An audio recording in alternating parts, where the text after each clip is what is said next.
చదువుకున్న వారు సైతం ఎమ్మెల్సీ ఓటు వేయడంలో గందరగోళానికి గురి కావడంతో గతంలో చెల్లని ఓట్లు చాలా వచ్చాయని మంత్రి పొన్నం ప్రభాకర్ అన్నారు. ఈసారి పట్టభద్ర ఓటర్లు ఓటు జాగ్రత్తగా వేయాలని సూచించారు. సిద్దిపేట జిల్లా హుస్నాబాద్ ఎమ్మెల్యే క్యాంపు కార్యాలయంలో పట్టభద్రుల ఆత్మీయ సమ్మేళనంలో మంత్రి పొన్నం ప్రభాకర్ పాల్గొన్నారు.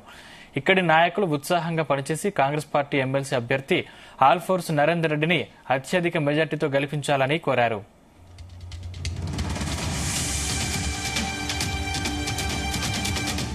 ఈ ఎన్నికల్లో ఏ ఒక్క ఓటరు కూడా అటు ఇటు పోవద్దు. ఎట్లా చేస్తారో మీరు మీ వ్యక్తిగత పరపతిని ఉపయోగిస్తారా, ఆ గ్రామంలో ఉండే వాళ్ళ చుట్టాల పరపతిని ఉపయోగిస్తారా, పార్టీ పరపతిని ఉపయోగిస్తారా, ఇంకా ఎట్లా వాళ్ళు మనకు కాంగ్రెస్ వైపు ఓటేస్తారో మంచిగా ప్రేమతోటి వాళ్ళని రోజు కలిసి ఇప్పుడు ఒక్కొక్క ఎంపీటీసీ కళ్ళ ఎగిరేసి తలెత్తుకొని తిరగలుగుతున్నా అంటే మొన్న మనం పార్లమెంట్ లో తెచ్చుకున్న మెజార్టీ అందరికీ మరొకసారి ధన్యవాదాలు. మామూలు విషయం కాదు.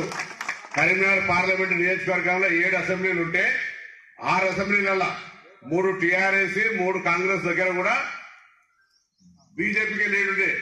మన దగ్గర మాత్రం నాకు 19,000 లీడ్ వస్తే పార్లమెంట్ ఎలక్షన్ లో మనకి 23,000 లీడ్ వచ్చింది. అది ఓన్లీ మీ కలతనే. 15 నెలలైంది. రాష్ట్ర ఖజానా బాగాలేదు వాస్తవంగా, లేకపోతే ఇంకా చాలా స్పీడ్ ఉరికిస్తుంటుంది.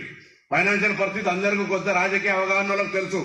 బిల్లులు ఎట్లా ఇబ్బంది అవుతున్నాయి, పేమెంట్ ఎట్లా పరిచయం అవుతుంది, వర్క్స్ కొంత మందకొడిగా జరిగే పరిస్థితి ఉన్నప్పటికీ కూడా మనకు కళ్ళ ముందర కనబడాల్సిన ప్రతి గ్రామంలో ఏదో ఒక కార్యక్రమంతో మనం కొనసాగిస్తున్నాం. నా ఆఫీసులో మనుషులు రెస్పాండ్ అయ్యి స్థానికంగా ఎవరి ఊళ్ళో ఓట్లు వాళ్ళకు ఒక తెలుసు ప్రభావితం.